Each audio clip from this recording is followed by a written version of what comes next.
Eastern Anatolia is an elemental terrain of grand vistas, hardy people, and extremes of climate. Much of its scenic beauty comes from its high plateaus and mountains. The region's average altitude is 1,500 to 2,000 meters. The steep slopes, severe winters, and poor soil make much of the land difficult for farming, although some of the valleys are surprisingly lush and yield good crops of summer wheat, barley, fruit, and nuts. Dairy cattle thrive in the humid northeast, and pastoral nomads tend herds of sheep and goats in the drier south. Summers are short and mild, winters long and frigid. Southeastern Anatolia is mostly dry, hot semi-desert with torrid summers and mild, pleasant sunny winters. The Tigris and the Euphrates rise here and wend their way through the region, bringing fertility and bounty along their courses. Where there is water, farmers grow wheat, rice, vegetables, grapes, and melons in abundance. Besides agriculture and the livestock raised by semi-nomads, the southeastern region holds Turkey's principal petroleum reserves. Turkey's eastern and southeastern regions are at the crossroads of history. Camel caravans, pilgrims, and armies marched through on their way between Europe, Asia, the Middle East, and Africa, leaving their mark on the region's cities and towns. The traditions, architecture, and cuisines of the Neo-Hittite, Hurrian, Urartian, Persian, Hellenistic, Roman, Byzantine, Seljuk, and Ottoman civilizations have all made their mark here. Set on a plain in the shadow of the Palandöken Mountains, Erzurum is the largest city in the east and its main center for transportation and commerce.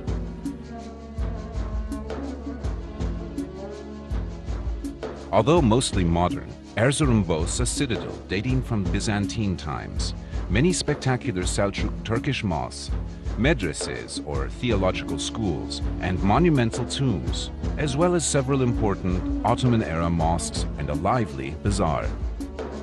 Northeast of Erzurum, at an even higher level, is Kars, dominated by a great Turkish fortress that was used for defense well into the 20th century. The city center has numerous 19th century buildings in the Russian style, as well as several older Ottoman mosques, bridges and baths, and some fine medieval Armenian churches. Due east of Erzurum rises snow-capped Mount Ararat, Arada, 5,165 meters, mentioned in the Bible as the place where Noah's Ark came to rest. The stark, wild beauty of this region brings visitors to the nearby town of Doğu Beyazıt, used as a base for treks in the mountains. A few kilometers southeast, the fortress palace called the İshak Pasha Saray rests on a rocky outcrop backed by mountains overlooking the town and the plain. The 18th century palace complex boasts 360 rooms, halls, barracks, a theological school, baths, a mosque, living quarters, and a prison. Southeast of Erzurum is Lake Van. This vast inland sea, the largest lake in Anatolia, is surrounded by volcanic mountains and has no outlet. You float easily in the mineral-rich water and can wash clothes without need for soap. On the eastern shore of the lake, the city of Van is truly ancient, even for Turkey. Known as Tushpa, it was the capital of the Urartian kingdom, which flourished here in the 9th century BC. At the Rock of Van, west of the modern city center, are Urartian tombs and cuneiform inscriptions from those early times. Short excursions out of the city take you to Çavuştepe, site of the royal Urartian capital of Sarduri Hinili in 700s BC, and to dramatic medieval Hosap Castle, 1643, which dominates a strategic valley. On Akdamar Island, reachable by boat from Gevas, stands the beautiful 10th century Armenian Church of the Holy Cross, decorated with delightful high reliefs of biblical scenes.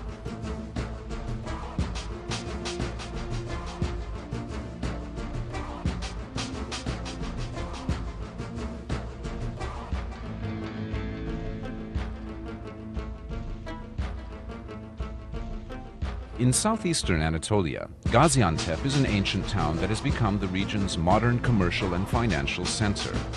The textile industry brings much of the wealth, but the city is known and loved throughout Turkey for something else, its pistachio nuts.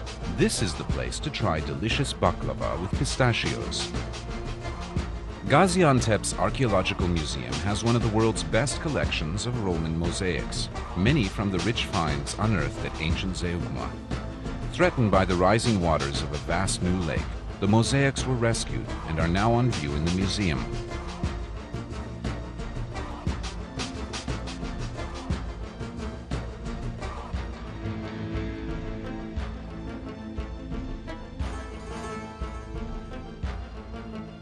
One of the most astonishing monuments in all of Turkey is the 2,000-meter-high summit of Mount Nemrut. The entire mountaintop is actually a gigantic burial mound.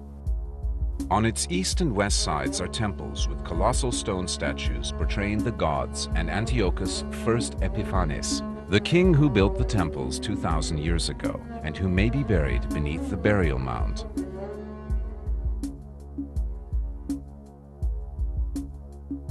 South of Nemrut is Şanlıurfa, known in Crusader times as Edessa. Throughout its long history, conquering armies have kept Urfa, as it's called, in tumult. But there is little evidence of conflict today. Instead, Urfa is a peaceful center of pilgrimage for the faithful who come to visit the cave where, legend says, the patriarch Abraham was born. Speaking of Abraham, the Bible's book of Genesis says that he lived for a time in nearby Haran, a town of ancient-looking beehive-shaped houses made of mud brick. Wandering among its timeless scenes of village life, it's easy to imagine what life was like nearly 3,000 years ago.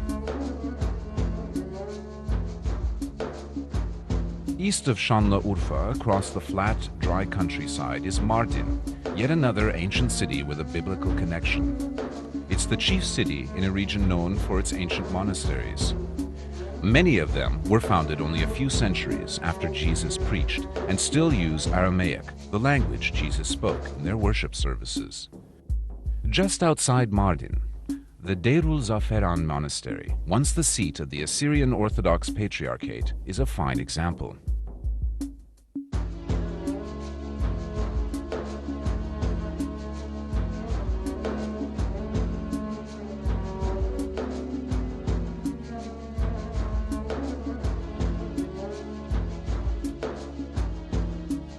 The entire southeastern region has been greatly affected by the Southeastern Anatolia Project, or GAP, the largest regional development project ever undertaken in Turkey. Its 22 dams have created new ponds and lakes. Its 19 hydroelectric power plants on the Tigris and Euphrates rivers provide much of Turkey's electricity, and its hundreds of kilometers of aqueducts and irrigation channels have made the desert bloom. A fitting symbol of this mammoth project is the Atatürk Dam on the Euphrates near Şanlıurfa, the biggest in Turkey and fifth largest in the world.